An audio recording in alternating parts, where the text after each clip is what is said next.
सो hey everyone, आप लोग का बहुत बहुत स्वागत है हमारे यूट्यूब चैनल स्टडी पॉइंट रहा में। तो गाइज आप लोगों के लिए मैं एनटीपीसी 2024 का जीके जीएस का प्रीवियस ईयर सेट लेकर आए हुए हैं, जो आप सभी स्टूडेंट के लिए बहुत ज्यादा इंपॉर्टेंट होने वाला है। और आप सभी स्टूडेंट से ये रिक्वेस्ट है कि प्लीज वीडियो को एंड तक जरूर देखिएगा एंड कोशिश करिएगा नोट बनाने का, क्योंकि गाइज नोट बहुत ज्यादा इंपॉर्टेंट होता है। तो गाइज मैं अभी जो है आपका जो है 30 जिस दिन आरआरबी एनटीपीसी का हो जाएगा उसके बाद से आपका मैराथन चलेगा। तो गाइज आज का जो हमारा सेट है आरआरबी का, गाइज ध्यान रखिएगा, वो हमारा सेट 26 है, ये आपको ध्यान रखना है। आज का हमारा कौन सा सेट है गाइस, तो ये आपको ध्यान रखना है। आज का हमारा सेट जो है 26 है, और जब ये आरआरबी एनटीपीसी का 30 खत्म हो जाएगा तब के बाद जो है गाइस आपका मैराथन चलेगा गाइस, तो ये आपको ध्यान रखना है, ठीक है। तो चलिए जो है आज का आरआरबी एनटीपीसी स्टार्ट करते हैं GK GS previous year set को। गाइस मैं आप सभी स्टूडेंट से ये रिक्वेस्ट करूंगी कि प्लीज इसका नोट जरूर बना लीजिएगा, क्योंकि नोट बहुत ज्यादा इंपॉर्टेंट होता है। तो कोशिश करिएगा नोट बनाने का, जितना शॉर्ट तरीके से हो सके नोट बनाइए एंड रिविजन करिए। तो आज का हमारा पहला प्रश्न है, क्वेश्चन नंबर 1 है गाइस। क्वेश्चन नंबर 1 हमसे कह रहा है कि महाभिनिष्क्रमण गौतम बुद्ध की किस घटना को कहा जाता है। तो आपको बताना है कि महाभिनिष्क्रमण जो है वो गौतम बुद्ध की किस घटना को कहा जाता है। तो आपके ऑप्शन है, ऑप्शन ए मृत्यु की घटना को, ऑप्शन बी प्रथम उपदेश को, ऑप्शन सी ज्ञान प्राप्ति को, या ऑप्शन डी गृह त्याग को। सो गाइस इसका जो करेक्ट आंसर होगा वो होगा option D is the correct answer. बहुत ज्यादा इंपॉर्टेंट है आपका जो है, ये बहुत बार ये प्रश्न पूछा गया है, तो बहुत इंपॉर्टेंट है, ध्यान रखिएगा कि महाभिनिष्क्रमण जो है वो गौतम बुद्ध की किस घटना को कहा गया है। तो ये आपको ध्यान रखना है कि गृह त्याग की घटना को जो है महाविनिष्क्रमण कहा गया, ये आपको ध्यान रखना है। अगर हम बात करते हैं मृत्यु मृत्यु की घटना को क्या कहा गया है, तो ये आपको ध्यान रखना है कि मृत्यु की घटना को महापरिनिर्वाण कहा गया है, ये आपको ध्यान रखना है। मृत्यु की घटना को क्या कहा गया है, तो ये आपको ध्यान रखना है कि महापरिनिर्वाण जो है ये मृत्यु की घटना को कहा गया, जो कि बहुत ज्यादा इंपॉर्टेंट है। ये जितना भी लिखवा रही होगा ये सभी आप नोट कर लीजिएगा कि कौन सी घटना को क्या कहा गया है, ये बहुत बार एग्जाम में पूछा गया है। तो ये आप प्रीवियस ईयर उठाकर देख लीजिएगा, ये कितना ज्यादा इंपॉर्टेंट है, ठीक है। उसके बाद जो है प्रथम उपदेश को कौन से कहा गया है, तो ये आपको ध्यान रखना है कि उपदेश को जो कहा गया वो धर्म चक्र परिवर्तन जो कहा गया, ये प्रथम उपदेश को कहा गया, ये आपको ध्यान रखना है। धर्म चक्र परिवर्तन जो है ये किसको कहा गया, कौन सी घटना है, ये आपको ध्यान रखना है कि प्रथम उपदेश को क्या कहा गया है, तो धर्म चक्र प्रवर्तन, ठीक है। ये आप लिख लीजिएगा गाइस, बहुत इंपॉर्टेंट है, ये सारे जितना भी लिखा रही हूँ ये सारे नोट कर लीजिएगा, ठीक है। धर्म चक्र प्रवर्तन सही से लिख लीजिएगा गाइस। यहाँ पे जो है धर्म चक्र प्रवर्तन जो है ये किससे संबंधित है गाइस, तो ये है आपके प्रथम उपदेश है। ज्ञान प्राप्ति बहुत इंपॉर्टेंट है, इसको भी नोट करिएगा। ज्ञान प्राप्ति को जो है क्या कहा गया गाइस, तो संबोधि संबोधि जो है ये किसको कहा गया गाइस, तो ये आपको याद रखना है। ज्ञान प्राप्ति की घटना को क्या कहा गया गाइस, तो ये आपको ध्यान रखना है कि ज्ञान प्राप्ति की घटना को कहा गया संबोधि, ये भी आपको नोट कर लेना है, ठीक है। ज्ञान प्राप्ति की घटना को कहा गया, और गृह त्याग को कहा गया महाविनिष्क्रमण।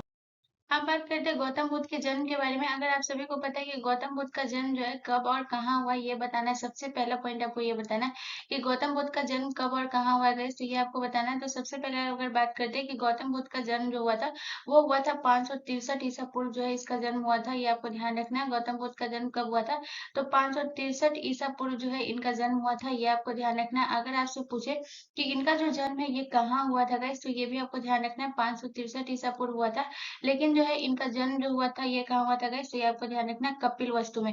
ये जितना भी पॉइंट लिखा रहे हो गाइस सारे बहुत इंपॉर्टेंट है, सबको नोट करते हुए चलिएगा। इनका जो है जन्म कहाँ हुआ था गाइस, तो ये आपको नोट कर लेना है कि कपिल वस्तु में इनका जन्म हुआ था, ये भी आपको नोट कर लेना। और कब हुआ था, 563 ईसा पूर्व, ठीक है। उसके बाद बात करते हैं गाइस इनको जो है ज्ञान की प्राप्ति कब हुई थी, तो यहाँ पे जितनी भी फैक्ट से लिखा रही हो गाइस यहाँ पे आप नोट कर लीजिएगा कि गौतम बुद्ध को जो है ज्ञान की प्राप्ति जो है ये कहाँ हुई थी गाइस, तो ये आपको ध्यान रखना है। इनको जो ज्ञान की प्राप्ति हुई थी गाइस, ये आपको ध्यान रखना है कब हुआ था, कहाँ हुआ था गाइस, तो ये आपको ध्यान रखना है। इनको ज्ञान की प्राप्ति जो हुई थी गाइस, ये नोट कर लीजिएगा।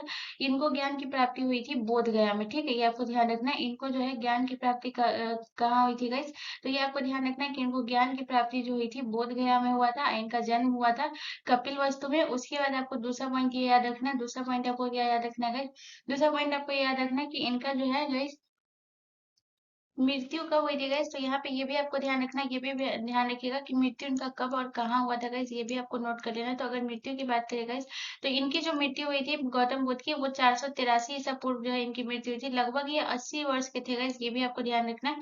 483 ईसा पूर्व जो है इनकी मृत्यु हुई थी, ये आपको ध्यान रखना है। उसके बाद अगर पूछे कि इनकी जो मृत्यु है ये कहाँ हुई थी गाइस, तो ये आपको ध्यान रखना है कि इनकी जो मृत्यु हुई थी गाइस, ये आपको ध्यान रखना है।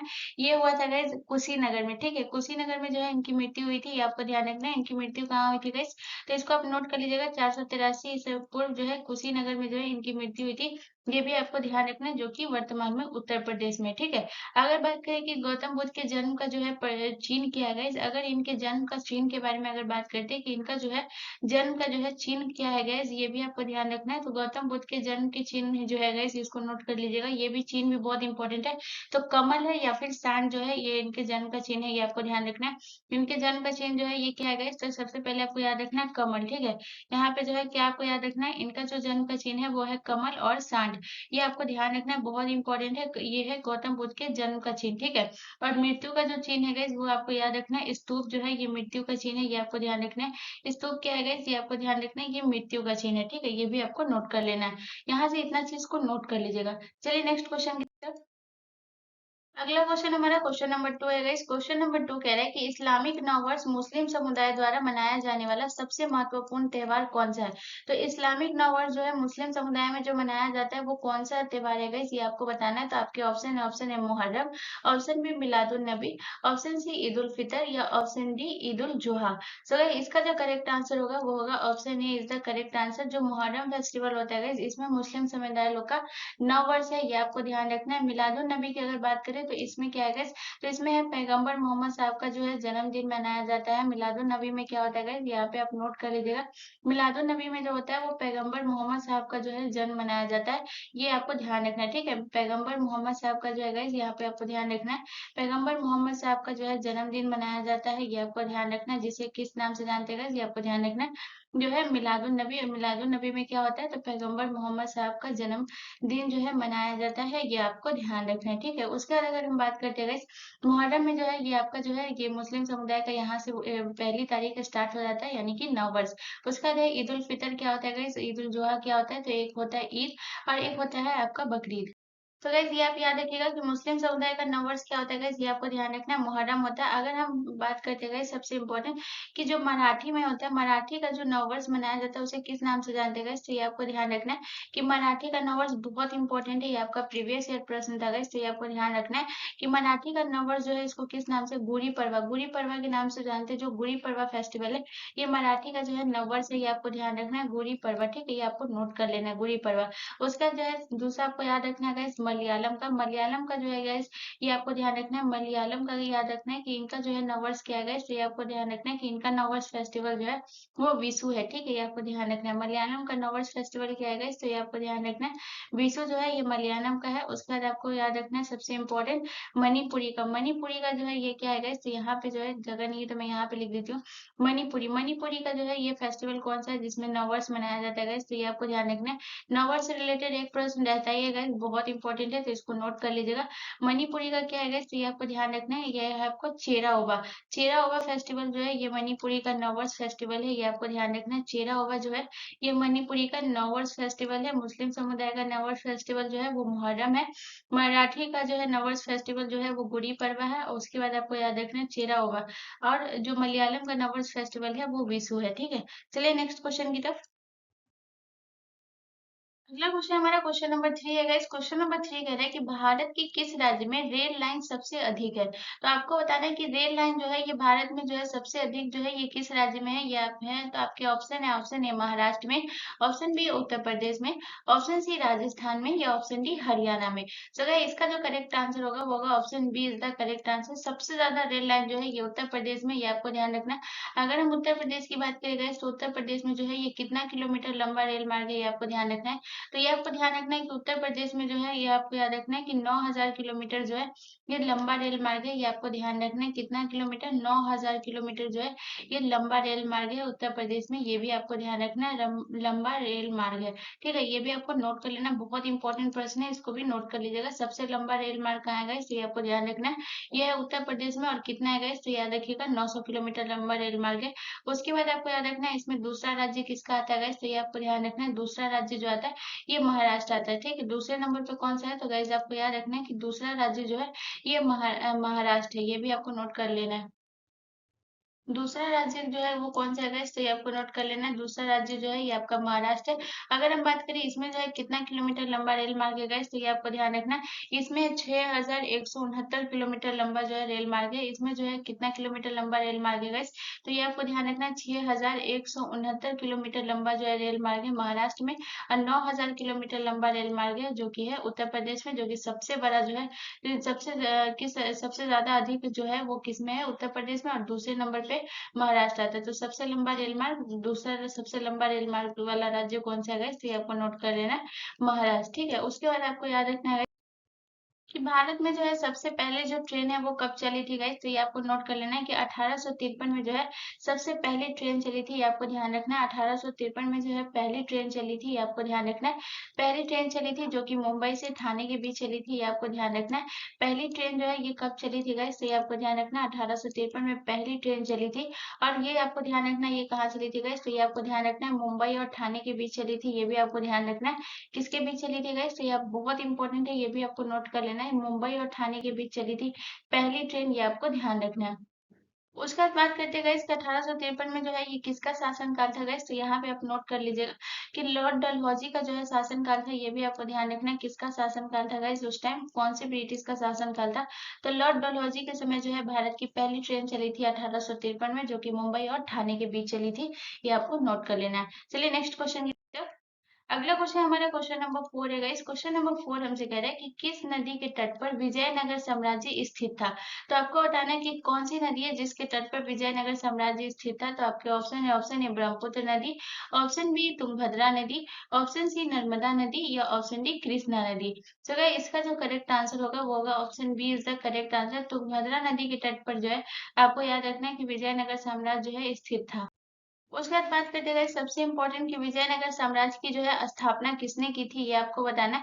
तो आपको याद रखना है कि विजयनगर साम्राज्य की जो स्थापना की थी वो किसने की थी गाइस, तो ये आपको ध्यान रखना है कि 1336 ईस्वी में जो है इसकी स्थापना हुई थी। ये आपको ध्यान रखना है, इसकी स्थापना जो है कब हुई थी गाइस, तो 1336 में जो है इसकी स्थापना हुई थी। और किसने की थी गाइस, तो यहाँ पे आपको लिख लेना है हरियर और बुक्का दोनों भाई थे, इन दोनों ने ही मिलकर गाइस हरियर हरियर और बुक्का ने मिलकर गाइस, ये आपको ध्यान रखना है, हरियर और बुक्का ने मिलकर जो है गाइस किस कौन से राज्य की स्थापना की थी गाइस, तो ये आपको ध्यान रखना है। हरियर और बुक्का ने मिलकर गाइस आपको बता देते हैं ये किसका विजयनगर साम्राज्य की स्थापना की थी, जो कि तुंगभद्रा नदी के तट पर था। ये आपको ध्यान रखना है, इसकी स्थापना हरियर और बुक्का ने मिलकर की थी।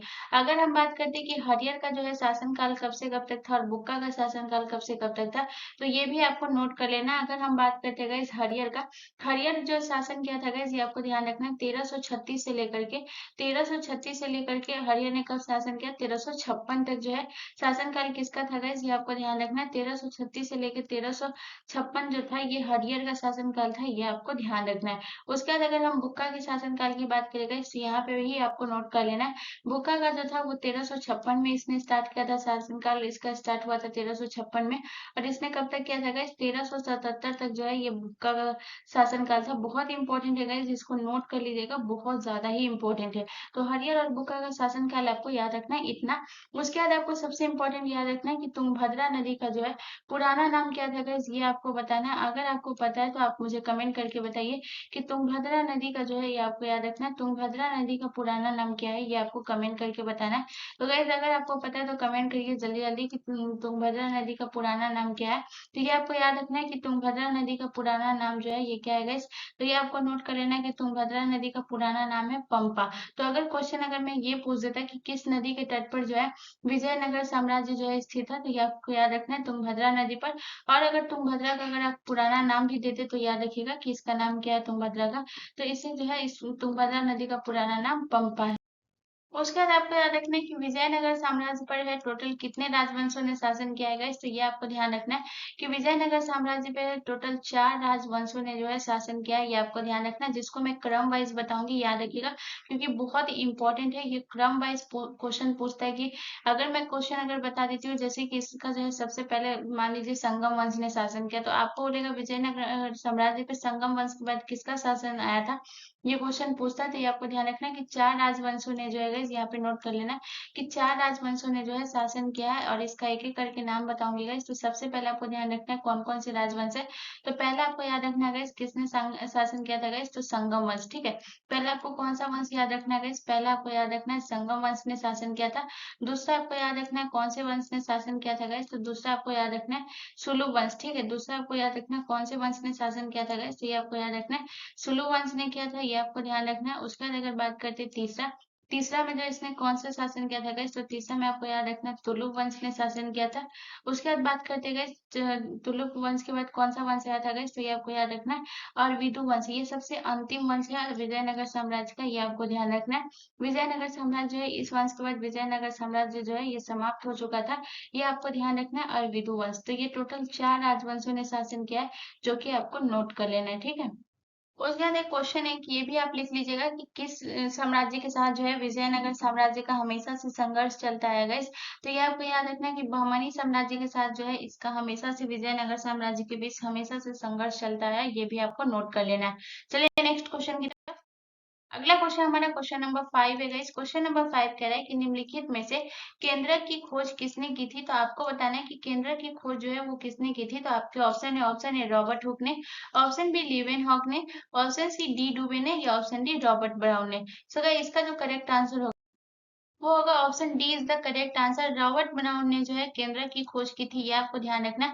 अगर हम बात करते हैं कि केंद्र की खोज जो है रॉबर्ट ब्राउन ने की थी, ये आपको तो पता है, लेकिन अगर बात करते हैं कि इसने जो है इसकी खोज जो है ये कब की, ये आपको ध्यान रखना है। तो याद रखिएगा कि इन्होंने जो खोज की थी वो 1831 में रॉबर्ट ब्राउन ने केंद्र की खोज की थी, ये आपको ध्यान रखना है।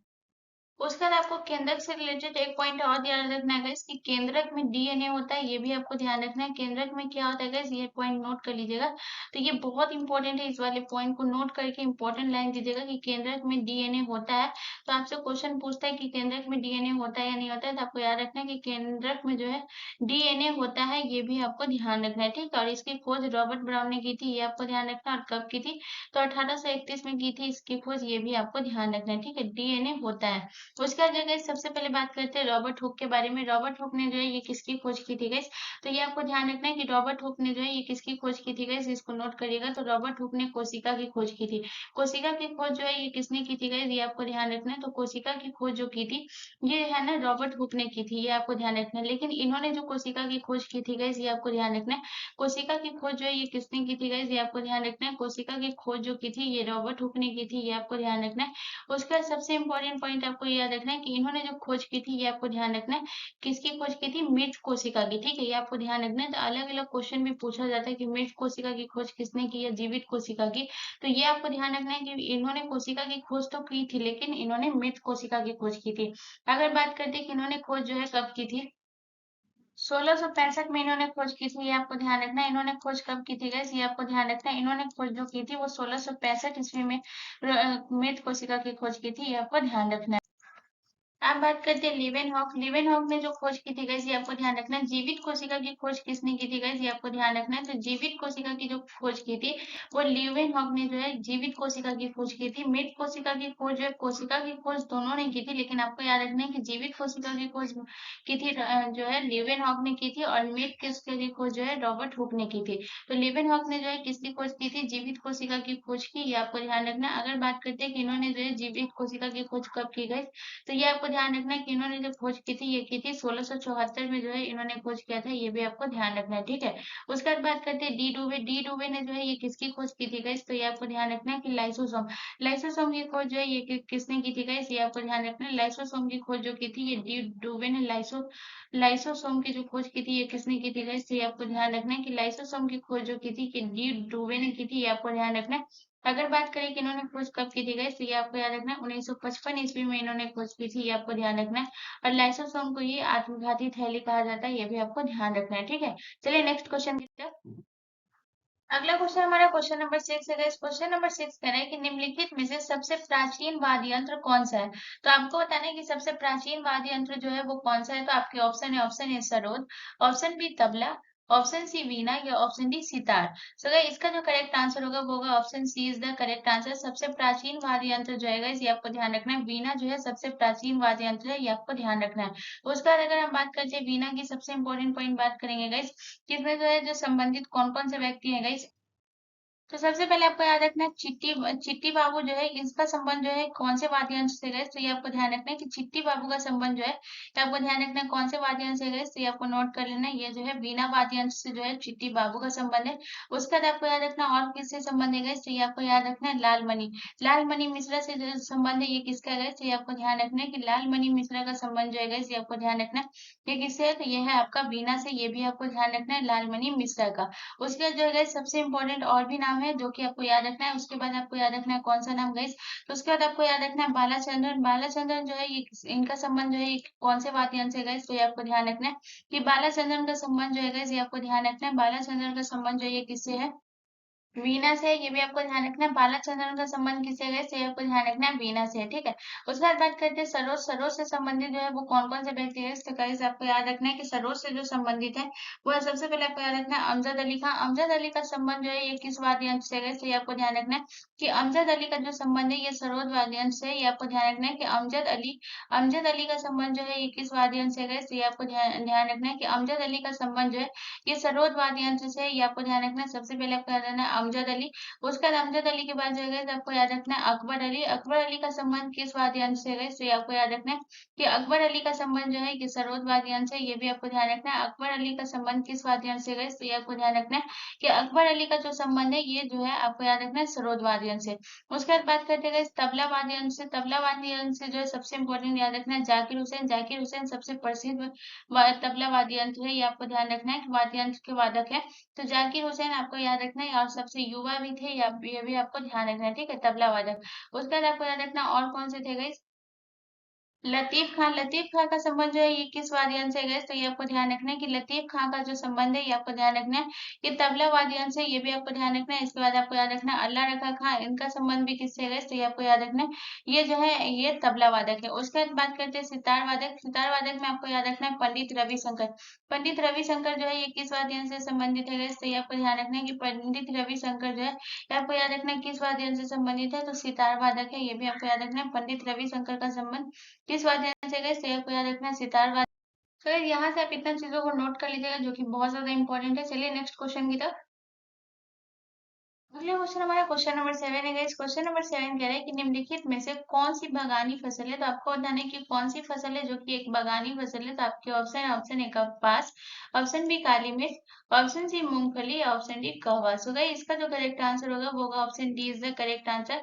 बागानी फसल कौन सी है गाइस, तो आपको ध्यान रखना है कि कहवा जो है एक बागानी फसल है। अगर हम बात करते हैं कि बागानी फसल जो है ये कौन कौन सी, बहुत इंपॉर्टेंट है, याद रखिएगा इसमें कौन बागानी फसल है, कौन दलहनी फसल है, कौन सी तिलहन फसल है, ये बहुत इंपॉर्टेंट, इसको याद रखिएगा। तो सबसे पहले हम बात करते हैं बगानी फसल की। बगानी फसल जो है ये कौन कौन सी है, तो सबसे पहले आपका हो गया जो बगानी फसल में आ गया वो हो गया आपको याद रखना है कहवा। कहवा जो है ये आपका कौन सा फसल है, तो ये आपको ध्यान रखना है। अगर बगानी फसल की बात करें तो सबसे पहले आपको याद रखना है कहवा जो है ये आपका एक बगानी फसल है। उसके बाद आपको याद रखना है बगानी फसल में और कौन कौन सा फसल आता है, तो ये आपको याद रखना है कहवा हो गया। उसके बाद आपका हो गया गाइस तंबाकू। तंबाकू जो है ये भी आपका एक बागानी फसल है, ये आपको ध्यान रखना है। तंबाकू आपका कौन सा फसल है गाइस, तो ये आपको ध्यान रखना है बागानी फसल है। उसके बाद तंबाकू के बाद आपको याद रखना है रबर। रबर जो है ये आपका कौन सा फसल है गाइस, तो ये आपको ध्यान रखना है रबर जो है ये भी आपका एक बागानी फसल है। उसके बाद आपको याद रखना है रबर के बाद आपका हो गया चाय। चाय जो है ये कौन सी फसल है गाइस, तो ये आपको ध्यान रखना है चाय एक बागानी फसल है, ये भी आपको ध्यान रखना है। उसके बाद बात करते हैं बागानी फसल के बाद बात करते हैं जो है आपका कौन सा रेशेदार फसल। रेशेदार फसल में कौन कौन सा फसल आएगा गाइस, ये भी आपको नोट कर लेना है। तो अब बात करते हैं बागानी फसल को नकदी फसल भी कहते हैं, ये भी आपको ध्यान रखना है। तो अब बात करते हैं रेशेदार फसल की। रेशेदार फसल में जो है कौन कौन सा फसल आता है गाइस, अगर आपको पता है तो जरूर कमेंट करिएगा। तो आपको ध्यान रखना है कि रेशेदार फसल में जो है कौन कौन से फसल आएंगे गाइस, तो ये आपको ध्यान रखना है कि इसमें हो जाएगा आपका कपास। कपास सबसे इंपॉर्टेंट है, याद रखिएगा कपास जो है ये आपका कौन सा फसल है गाइस, तो ये आपको याद रखना है कि कपास जो है ये आपका एक रेशेदार फसल है। उसके बाद कपास के बाद आपको याद रखना है कौन सा, पटसन। पटसन जो है ये आपका कौन सा फसल है गाइस, तो ये आपको ध्यान रखना है कि पटसन जो है ये भी आपका एक रेशेदार फसल है, ये भी आपको ध्यान रखना है। उसके बाद अगर बात करते हैं तिलहनी फसल, तिलहनी फसल में कौन कौन सा फसल आता है गाइस, ये भी बहुत इंपॉर्टेंट है, तो याद रखिएगा। अगर तिलहनी फसल में जिससे तेल निकलता है गाइस, आपको पता होगा। तो तिलहन वाली फसल में कौन कौन सी फसल है, तो ये आपको ध्यान रखना है कि तिलहनी फसल की अगर बात करें कि तिलहनी फसल में आपको कौन कौन सा फसल आएगा, ये भी आपको ध्यान रखना है। तो अगर तिलहनी फसल की बात करें तो यहाँ पे नोट कर लीजिएगा। तो तिलहनी फसल में सबसे पहले आपको याद रखना है मूंगफली, जो इसका सबसे बड़ा उत्पादक राज्य कौन सा है गाइस, तो ये आपको ध्यान रखना है गुजरात। गुजरात में सबसे ज्यादा मूंगफली का उत्पादन होता है, ये आपको ध्यान रखना है। उसके बाद आपको याद रखना है मूंगफली के बाद आपको कौन सा हो गया गाइस, तो मूंगफली के बाद हो गया आपका तिलहन में नारियल हो गया। नारियल जो है ये आपको याद रखना है, नारियल जो है ये आपका कौन सा फसल है गाइस, तो नारियल जो है ये आपका तिलहनी फसल है, ये आपको ध्यान रखना है। नारियल हो गया, नारियल के बाद आपको याद रखना है और कौन सा फसल हो गया गाइस, तो नारियल हो गया। उसके बाद आपको याद रखना है सरसों, सरसों भी आपका तिलहनी फसल है, ये आपको ध्यान रखना है। तो सरसों हो गया। उसके बाद आपको कौन सा हो गया गाइस, तो सरसों के बाद आपको याद रखना है कौन सा हो गया गाइस, सरसों के बाद आपको याद रखना है गाइस सबसे इंपॉर्टेंट याद रखिएगा सोयाबीन। सोयाबीन जो है ये आपको कौन सी फसल है गाइस, तो ये आपको ध्यान रखना है कि सोयाबीन जो है ये आपका एक तिलहनी फसल है, ये भी आपको ध्यान रखना है, ठीक है। काली मिर्च जो है ये आपका जो है मसाला में आ जाएगा गाइस, काली मिर्च आपका कौन सा फसल हो गया, तो ये मसाला के इसमें आ जाएगा, ये भी आपको ध्यान रखना है, ठीक है। चलिए नेक्स्ट क्वेश्चन की तरफ। अगला क्वेश्चन हमारा क्वेश्चन नंबर 8 है गाइस। क्वेश्चन नंबर 8 कह रहे हैं कि मेघालय में जयंतिया जनजातियों द्वारा कौन सा त्योहार मनाया जाता है, तो आपको बताना है कि मेघालय में जयंतिया जनजातियों के द्वारा कौन सा त्योहार मनाया जाता है। तो आपके ऑप्शन है, option A Seng Kutsnem, option B Wangala, option C Nongkrem या ऑप्शन डी बेंदी खलम। सो इसका जो करेक्ट आंसर होगा वो होगा option D is the correct answer. Bedi खलम जो है ये कौन सी जनजातियों के द्वारा मनाया जाता है। सबसे इम्पोर्टेंट याद रखिएगा कि ये जो है आपका जो है मेघालय में गारो खासी जयंतियां जो होती है आपको पता होगा, ये सब जो है ये आपको याद रखिएगा कि ये कौन सी जनजाति के द्वारा मनाया जाता है गाइस, तो ये आपको ध्यान रखना है कि ये है जयंतिया जनजाति के द्वारा जो है ये मनाया जाता है, ये आपको ध्यान रखना है। कौन सी जनजाति के द्वारा मनाया जाता है गाइस, तो ये आपको ध्यान रखना है कि ये जयंतिया जनजातियों के द्वारा मनाया जाता है, जो कि आपका बेंदी खलम है। अगर बात करते हैं बेंदी खलम जो है ये त्योहार जो है ये कब मनाया जाता है गाइस, तो इसको नोट कर लेना है कि ये हर वर्ष जो है ये आपको ध्यान रखना है कि हर वर्ष जुलाई में मनाया जाता है, ठीक है। ये भी आपको ध्यान रखना है कि ये फेस्टिवल कब मनाया जाता है गाइस, तो ये आपको ध्यान रखना है हर वर्ष के जो है जुलाई माह में जो है ये फेस्टिवल मनाया जाता है, ये भी आपको ध्यान रखना है, ठीक है। बेंदी खलम, और ये कौन सी जनजाति के द्वारा मनाया जाता है गाइस, तो ये आपको ध्यान रखना है ये जो मनाया जाता है ये मनाया जाता है बेंदी खलम जो है ये जयंतिया जनजातियों के द्वारा। अगर हम बात करते हैं कि जयंतिया जो बेंदी खलम जो मनाया जाता है, इसमें आपको याद रखना है कि ये जो है फसल की बुआई के बाद जो है ये त्योहार को मनाया जाता है। अगर हम बात करें इसको जो है बेंदी खलम को क्या होता है गाइस, नोट कर लीजिएगा कि फसल की बुआई के बाद जो है ये त्योहार को मनाया जाता है। उसके बाद बात करते हैं सेंग कूट नेम गाइस, ये भी बहुत इंपॉर्टेंट है, याद रखिए। ये खासी जनजातियों द्वारा मनाया जाता है, ये भी आपको ध्यान रखना है। गारो खासी जयंती जो होता है गाइस, ये आपको ध्यान रखना है ये कौन सी जनजाति के द्वारा मनाया जाता है गाइस, तो ये आपको ध्यान रखना है कि ये गारो खासी जनजाति के द्वारा जो है कौन सा फेस्टिवल मनाया जाता है गाइस, तो सेंग कूटनेम, ये आपको ध्यान रखना है। अगर हम बात करें कि ये जो फेस्टिवल है ये कब मनाया जाता है गाइस, तो ये आपको ध्यान रखना है कि ये प्रत्येक वर्ष जो मनाया जाता है ये प्रत्येक वर्ष ये मनाया जाता है, लेकिन प्रत्येक वर्ष कब मनाया जाता है गाइस, तो ये आपको ध्यान रखना है प्रत्येक वर्ष जो है ये नवंबर में मनाया जाता है, ये आपको ध्यान रखना है। प्रत्येक वर्ष जो है ये नवंबर में मनाया जाता है। अगर बात करें कि ये प्रत्येक वर्ष नवंबर में कितने तारीख को मनाया जाता है गाइस, तो ये आपको ध्यान रखना है कि 23 तारीख को जो है ये फेस्टिवल मनाया जाता है, ये आपको ध्यान रखना है। कितने तारीख को मनाया जाता है गाइस, तो ये आपको याद रखना है कि 23 तारीख को मनाया जाता है, ये भी आपको ध्यान रखना है। उसके बाद आपको याद रखना है no cream dance. No cream dance की गाइस बात करें तो ये जो है ये कौन सी जनजाति के द्वारा मनाया जाता है गाइस, तो ये आपको ध्यान रखना है कि ये जो मनाया जाता है नो क्रेम खासी जनजाति के द्वारा ये फेस्टिवल मनाया जाता है। तो ये फेस्टिवल किस जनजाति के द्वारा मनाया जाता है गाइस, तो ये आपको ध्यान रखना है कि ये भी फेस्टिवल जो है ये खासी जनजाति के द्वारा मनाया जाता है, ये आपको ध्यान रखना है। No cream dance. उसके बाद आपको याद रखना है गाइस ये भी जो है आपका कब मनाया जाता है गाइस, तो ये आपको ध्यान रखना है ये फेस्टिवल भी आपका नवंबर के माह में मनाया जाता है, ये आपको ध्यान रखना है। ये फेस्टिवल कब मनाया जाता है गाइस, तो ये आपको ध्यान रखना है ये नवंबर के माह में मनाया जाता है, ये आपको ध्यान रखना है। उसके बाद आप बात करते हैं बांग्ला, सबसे इंपॉर्टेंट याद रखिएगा ये गारो जनजातियों द्वारा मनाया जाता है, ये आपको ध्यान रखना है। ये फेस्टिवल जो है ये किस जनजाति के द्वारा मनाया जाता है इससे आपको याद रखना है कि बांग्ला जनजाति के द्वारा मनाया जाता है, ये आपको ध्यान रखना है। गारो फेस्टिवल किस जनजाति के द्वारा मनाया जाता है इस गारो जनजाति के।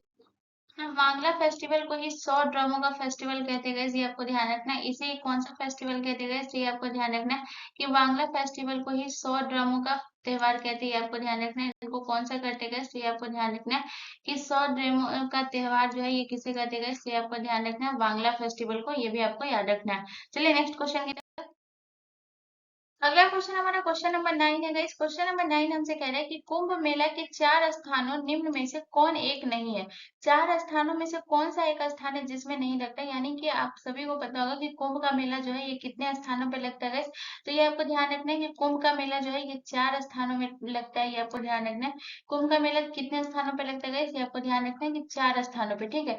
इसमें से कौन सा एक स्थान है जो कि नहीं है, तो आपके ऑप्शन है, ऑप्शन ए आपसे कह रहा है उज्जैन, ऑप्शन बी आपसे कह रहा है हरिद्वार, ऑप्शन सी आपसे कह रहा है प्रयागराज, या ऑप्शन डी आपसे कह रहा है वाराणसी। तो इसका जो करेक्ट आंसर होगा वो होगा option D is the correct answer. Varanasi में जो है ये आपको ध्यान रखना है कि कुंभ का मेला नहीं लगता है। तो 4 स्थानों में कुंभ का मेला लगता है, और कितने वर्षों में गए तो ये आपको ध्यान रखना है कि 12 वर्षों में जो है गए, ये आपको ध्यान रखना है 12 वर्षों में जो है ये कितने जगह पे लगता है गए, तो ये आपको ध्यान रखना है कि 12 वर्षों में जो है कुंभ का मेला 4 स्थानों पे लगता है। 12 वर्षों में कितने जगह पे लगता है गए, तो ये आपको ध्यान रखना है कि 12 वर्षों में जो है 4 स्थानों पर कुंभ का मेला लगता है।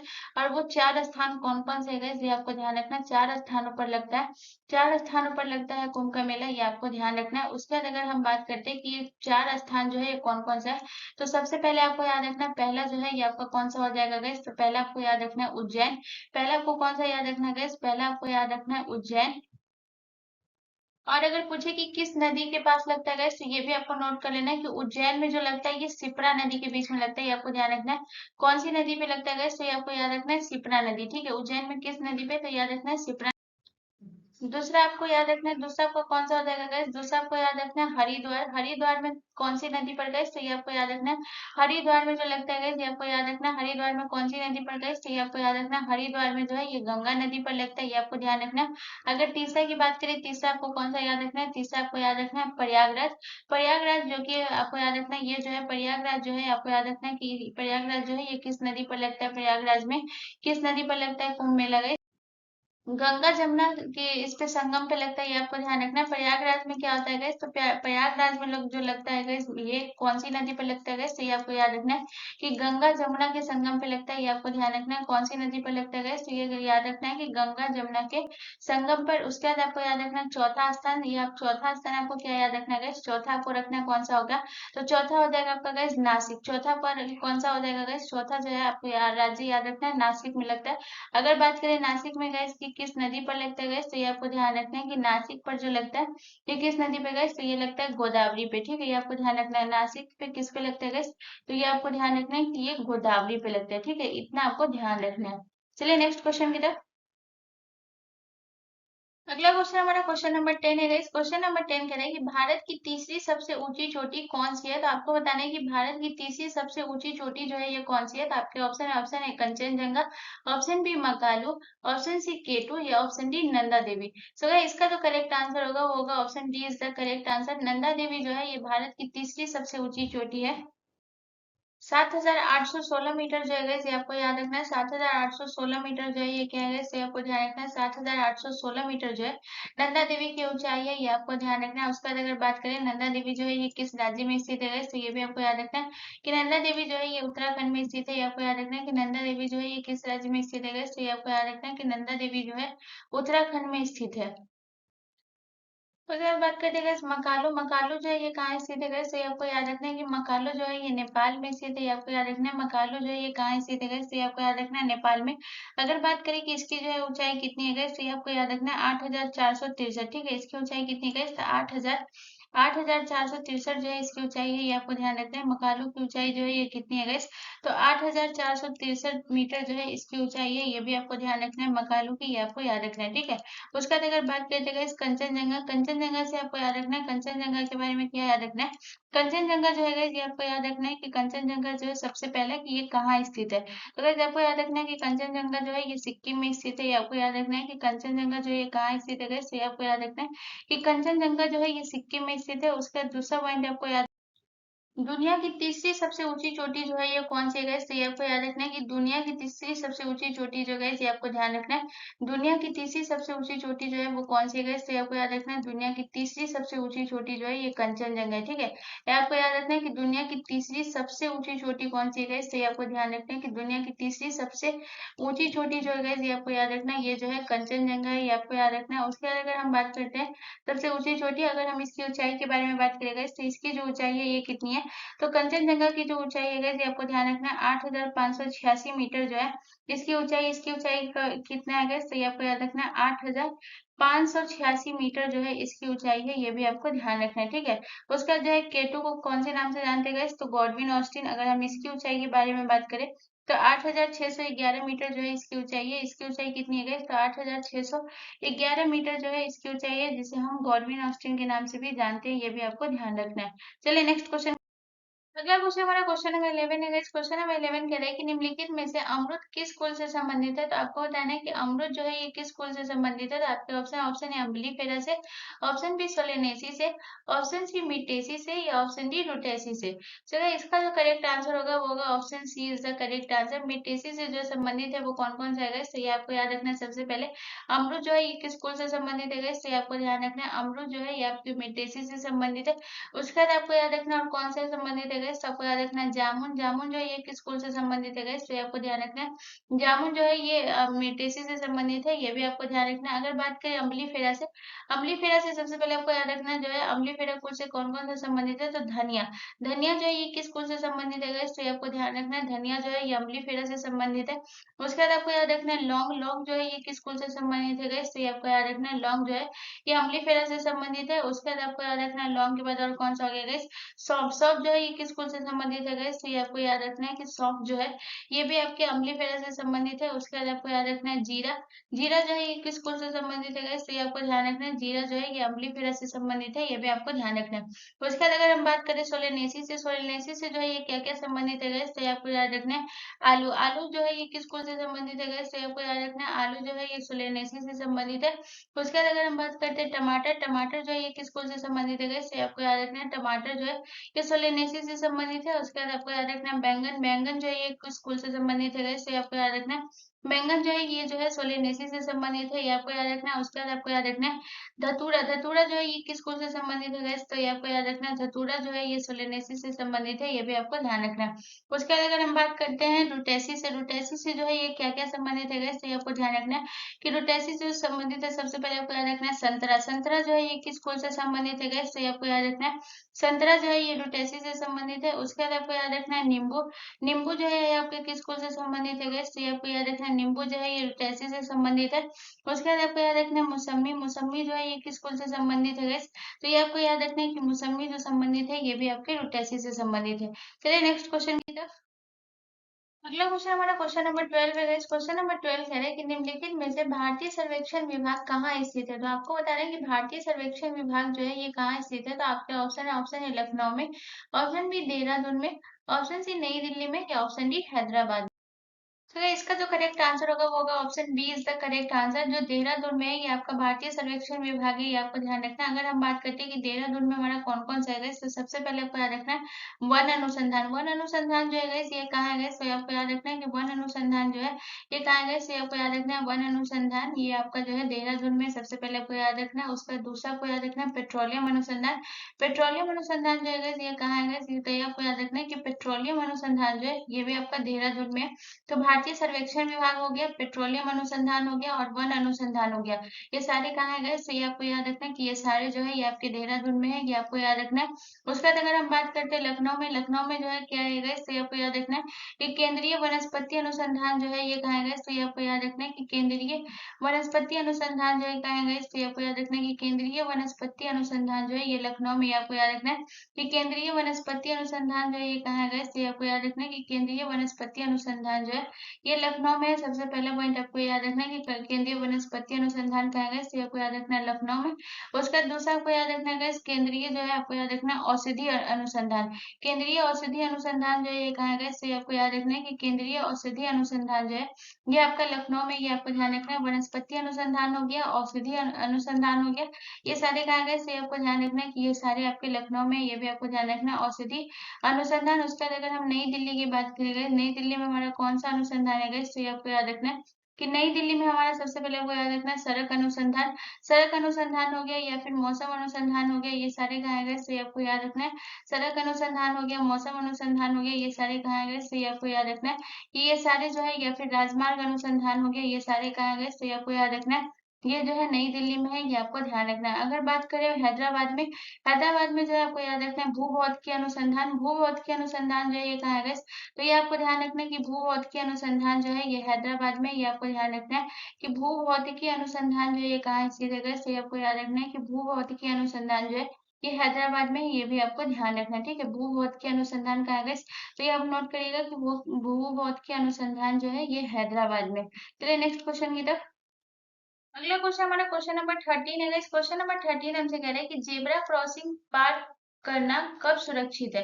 तो यानी आपको बताना है कि जेब्रा क्रॉसिंग पर जो है कब पार करना सुरक्षित है, ये आपको बताना है। तो आपके ऑप्शन है जब दोनों तरफ का यातायात धीमा हो गया हो, या ऑप्शन बी आपसे कह रहा है कि जब दो एक तरफ का यातायात रुक गया हो, ऑप्शन सी आपसे कह रहा है कि जब एक तरफ का यातायात धीमा हो गया हो, या ऑप्शन डी आपसे कह रहा है कि जब दोनों तरफ का यातायात रुक गया हो।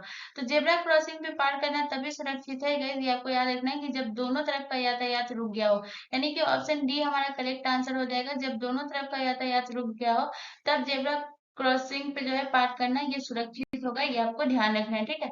चलिए नेक्स्ट क्वेश्चन की तरफ। अगला क्वेश्चन हमारा क्वेश्चन नंबर 14 है। इस क्वेश्चन नंबर 14 हमसे कह रहा है कि निम्नलिखित में से किसने योग दर्शन की रचना की थी। तो आपको बताना है कि किसने है जो कि योग दर्शन की रचना की थी। तो आपके ऑप्शन है, option A Kapil, option B Gautam, option C Kanad, या ऑप्शन डी पतंजलि। चलो इसका जो करेक्ट आंसर होगा वो होगा option D is the correct answer. योग दर्शन की रचना किसने की थी गाइस? तो पतंजलि ने की थी। आप पिक्चर में देख सकते हैं योग दर्शन की रचना किसने की थी गाइस? तो पतंजलि के द्वारा किया गया था, ये आपको ध्यान रखना है।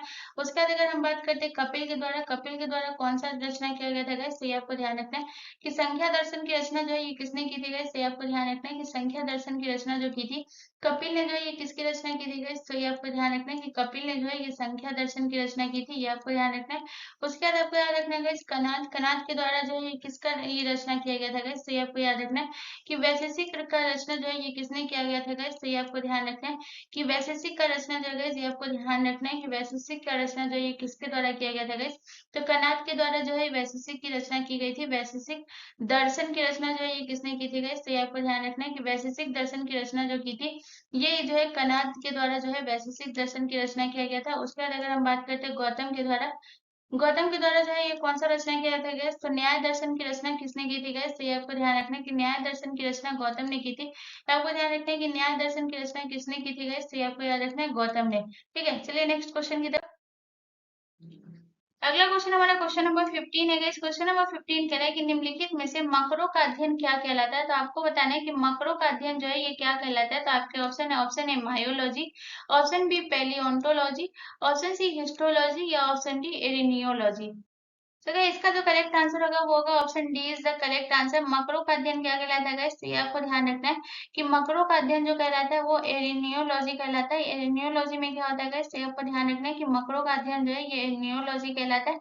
उसके बाद अगर बात करें हिस्टोलॉजी, हिस्टोलॉजी में किसका अध्ययन होता है गाइस? तो ये आपको ध्यान रखना है उत्तकों का अध्ययन। उत्तकों का अध्ययन जो है ये क्या कहलाता है गाइस? तो ये आपको ध्यान रखना है कि उत्तकों का अध्ययन जो कहलाता है ये हिस्टोलॉजी जो है ये किसका अध्ययन कहलाता है गाइस? तो ये आपको ध्यान रखना है कि हिस्टोलॉजी जो है उत्तकों का अध्ययन कहलाता है। उसके बाद अगर बात करते हैं मायोलॉजी, मायोलॉजी में जो है ये किसका अध्ययन होता है गाइस? तो ये आपको ध्यान रखना है कि मायोलॉजी में जो है ये आपको याद रखना है कि मांसपेशियों, मांसपेशियों का अध्ययन जो है ये क्या कहलाता है गाइस? तो ये आपको ध्यान रखना है कि मांसपेशियों का अध्ययन जो कहलाता है वो मायोलॉजी कहलाता है। मायोलॉजी में किसका अध्ययन होता है गाइस? तो ये आपको याद रखना है कि मांसपेशियों का अध्ययन जो है ये क्या कहलाता है गाइस? तो ये आपको ध्यान रखना है मांसपेशियों का अध्ययन जो कहलाता है वो मायोलॉजी कहलाता है। उसके बाद अगर बात करते हैं जीवाश्म का अध्ययन, जीवाश्म का अध्ययन क्या कहलाता है गाइस? जीवाश्म का अध्ययन जो है ये क्या कहलाता है? तो जीवाश्म का अध्ययन जो कहलाता है गाइस ये आपको ध्यान रखना है। ये पैलियोंटोलॉजी जो है ये इसमें किसका अध्ययन होता है गाइस? तो ये आपको ध्यान रखना है कि इसमें जो अध्ययन होता है ये जीवाश्म का अध्ययन होता है, ये आपको ध्यान रखना है। तो यहाँ से इतना पॉइंट आपको याद रखना है कि मायोलॉजी में किसका अध्ययन होता है, पैलियोंटोलॉजी में किसका अध्ययन होता है, हिस्टोलॉजी में किसका अध्ययन होता है, और एनियोलॉजी में किसका अध्ययन होता है, ठीक है। चलिए नेक्स्ट क्वेश्चन की तरफ।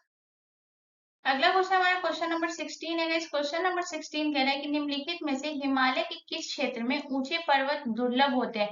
तो आपको बताना है कि ऊंचे पर्वत दुर्लभ जो होता है वो हिमालय के किस क्षेत्र में होता है। तो आपके ऑप्शन है, ऑप्शन ए ट्रांस हिमालय में, ऑप्शन बी पंजाब हिमालय में, ऑप्शन सी कुमाऊं हिमालय में, या ऑप्शन डी कश्मीर हिमालय में। तो अगर इसका जो करेक्ट आंसर होगा वो होगा option B is the correct answer. ऊंचे पर्वत जो दुर्लभ होते हैं वो किस में होते हैं, इसलिए आपको ध्यान रखना है कि ये पंजाब हिमालय में होते हैं। अगर हम बात करते हैं पंजाब हिमालय के जो है है कुछ पर्वत है गाइस, ये आपको ध्यान रखना है। आपको याद रखना है कि पंजाब हिमालय के, अगर हम पर्वत के बारे में बात करें पंजाब हिमालय के, तो इनमें कौन कौन सा पर्वत आएगा गाइस, जो कि पंजाब हिमालय का पर्वत होगा गाइस, ये आपको ध्यान रखना है। तो इसमें सबसे पहले आपको याद रखना है कुल्लू मनाली। ठीक है, पहले आपको याद रखना है कुल्लू मनाली, ये पंजाब हिमालय का पर्वत है, ये आपको ध्यान रखना है। कुल्लू मनाली जो है ये किसका पर्वत है गाइस, तो ये आपको ध्यान रखना है कुल्लू मनाली जो है ये पंजाब हिमालय का पर्वत है। उसके बाद आपको याद रखना है जो धर्मशाला, धर्मशाला जो ये किसका पर्वत है गाइस, तो ये आपको ध्यान रखना है, ये भी पंजाब हिमालय का पर्वत है धर्मशाला, ये आपको याद रखना है। ठीक है, चलिए नेक्स्ट क्वेश्चन की तरफ। अगला क्वेश्चन हमारा क्वेश्चन नंबर 17 है गाइस। क्वेश्चन नंबर 17 कह रहा है कि निम्नलिखित में से विषाणुओं के अध्ययन को क्या कहते हैं। तो आपको बताना है कि विषाणुओं के अध्ययन को क्या कहा जाता है। तो आपके ऑप्शन है cytology, option B bryology, option C algology या ऑप्शन डी वायरोलॉजी। तो गाइस इसका जो करेक्ट आंसर होगा गाइस वो होगा option D is the correct answer.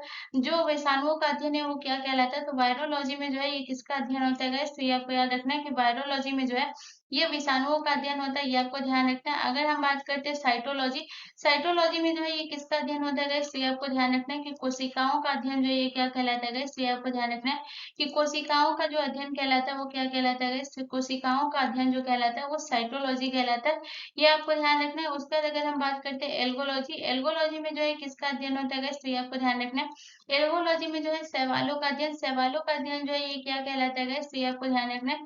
शैवालों का अध्ययन जो कहलाता है गाइस, ये आपको याद रखना है एल्गोलॉजी, एल्गोलॉजी किसका अध्ययन कहलाता है गाइस, तो शैवालों का अध्ययन जो है ये क्या कहलाता है गाइस, तो ये आपको याद रखना है शैवालों का अध्ययन जो कहलाता है वो एल्गोलॉजी कहलाता है। उसके बाद अगर हम बात करते हैं ब्रायोलॉजी, ब्रायोलॉजी में किसका अध्ययन होता है गाइस, तो ब्रायोफाइटा का अध्ययन जो है ये क्या कहलाता है गाइस, तो ये आपको याद रखना है कि ब्रायोफाइटा का अध्ययन जो है ये क्या कहलाता है गाइस, तो ये आपको ध्यान रखना है ब्रायोफाइटा का अध्ययन जो कहलाता है ये कहलाता है क्या गाइस, तो आपको याद रखना है ब्रायोफाइटा का अध्ययन जो है ब्रायोलॉजी कहलाता है, ये आपको ध्यान रखना है। इतना पॉइंट आपको नोट कर लेना है। ठीक है, चलिए नेक्स्ट क्वेश्चन की तरफ। अगला क्वेश्चन हमारा क्वेश्चन नंबर 18 है गाइस। क्वेश्चन नंबर 18 कह रहा है कि अकबर के शासन काल में अमल गुजार नामक अधिकारी का कार्य था। तो आपको बताना है कि अमल गुजार नामक अधिकारी का जो कार्य था वो क्या था। तो आपके ऑप्शन है कानून और व्यवस्था संभालना, ऑप्शन बी शाही खजाने की देखभाल करना, ऑप्शन सी भूमि राजस्व का मूल्यांकन और संग्रह करना, ऑप्शन डी राजघराने का प्रभारी होना। सो गाइस इसका जो करेक्ट आंसर होगा वो होगा option C is the correct answer. अमल गुजार नामक अधिकारी का कार्य क्या था, तो भूमि राजस्व का मूल्यांकन और संग्रहण करना, ये अकबर के शासन काल में जो है अमल गुजार नामक अधिकारी का कार्य था, ये भी आपको ध्यान रखना है। ठीक है, चलिए नेक्स्ट क्वेश्चन की तरफ। अगला क्वेश्चन हमारा क्वेश्चन नंबर 19 है। इस क्वेश्चन नंबर 19 हमसे कह रहा है कि भारतीय संविधान में निम्नलिखित में से कितनी अनुसूची है। तो आपको बताना है कि कितनी अनुसूची है। तो आपके ऑप्शन है 8, ऑप्शन बी 10, ऑप्शन सी 12 या ऑप्शन डी 14। तो अगर इसका जो करेक्ट आंसर होगा वो होगा option C is the correct answer. कितनी अनुसूची है इससे आपको याद रखना है कि अनुसूची जो है ये टोटल 12 है, ये आपको ध्यान रखना है। अगर हम बात करते हैं कि जो है भाग कितना है ये आपको ध्यान रखना। अनुसूची तो टोटल 12, अगर हम भाग के बारे में बात करेंगे उसके बाद हम बात करेंगे कि टोटल अनुच्छेद कितना है, ये भी बहुत इंपॉर्टेंट है, याद रखिएगा। तो अगर हम अनुच्छेद के बारे में भी बात करेंगे गाइस तो सबसे पहले भाग के बारे में बात करते हैं। सो गाइस भाग जो है वो 25 है, ये आपको ध्यान रखना है। अगर हम बात करते हैं अनुच्छेद, अनुच्छेद जो है ये आपका कितना है गाइस, तो ये आपको याद रखना है। अनुच्छेद जो है 448 है, ये आपको ध्यान रखना है। अनुच्छेद जो है ये कितना है गाइस, ये आपको ध्यान रखना है। अनुच्छेद जो है ये 448 है। उसका अगर हम बात करें संशोधन, संशोधन जो है ये कितना हो चुका है गाइस, तो ये आपको ध्यान रखना है कि अब तक जो संशोधन हो चुका है गाइस, संशोधन जो हो चुका है गाइस ये आपको ध्यान रखना है। 103 संशोधन हो चुका है, ये आपको ध्यान रखना है। अब तक संशोधन कितना हो चुका है गाइस, तो ये आपको ध्यान रखना है कि टोटल 12 अनुसूची है, 25 भाग है, 448 अनुच्छेद है और संशोधन जो है वो 103 हो चुका है। ठीक है, तो ये गाइस आप याद रखिएगा, बहुत ज्यादा इंपॉर्टेंट है, ये आपको ध्यान रखना है, ये इतना सारा। ठीक है, चलिए नेक्स्ट क्वेश्चन की तरफ। अगला क्वेश्चन हमारा क्वेश्चन नंबर 20 है। इस क्वेश्चन नंबर 20 कह रहा है कि हल्दी के किस भाग में हल्दी पाउडर प्राप्त किया जाता है। तो हल्दी के किस भाग से हल्दी पाउडर प्राप्त किया जाता है। तो आपके ऑप्शन है सुखाया हुआ मूल, ऑप्शन बी सुखाया हुआ प्रकंद, ऑप्शन सी सुखाया हुआ फल या ऑप्शन डी बीज से। सो गाइस इसका जो करेक्ट आंसर होगा वो होगा option B is the correct answer. हल्दी के किस भाग से हल्दी पाउडर प्राप्त किया जाता है, तो सुखाया हुआ प्रकंद से गाइस ये आपको याद रखना है कि हल्दी पाउडर प्राप्त किया जाता है, ये आपको ध्यान रखना है। तो गाइस ये आपका आरआरबी एनटीपीसी 2024 का जीके जीएस का प्रीवियस ईयर सेट और आज का जो सेट था सेट 26 था वो कंप्लीट होता है गाइस। आप लोग मुझे कमेंट करके जरूर बताइएगा कि आज का सेशन आपको कैसा लगा। एंड सेकंड चीज है गाइस कि प्लीज चैनल को जरूर सब्सक्राइब कर लीजिएगा एंड बेल आइकन पर जरूर क्लिक कर लीजिएगा। मिलते हैं नेक्स्ट वीडियो में गाइस, धन्यवाद।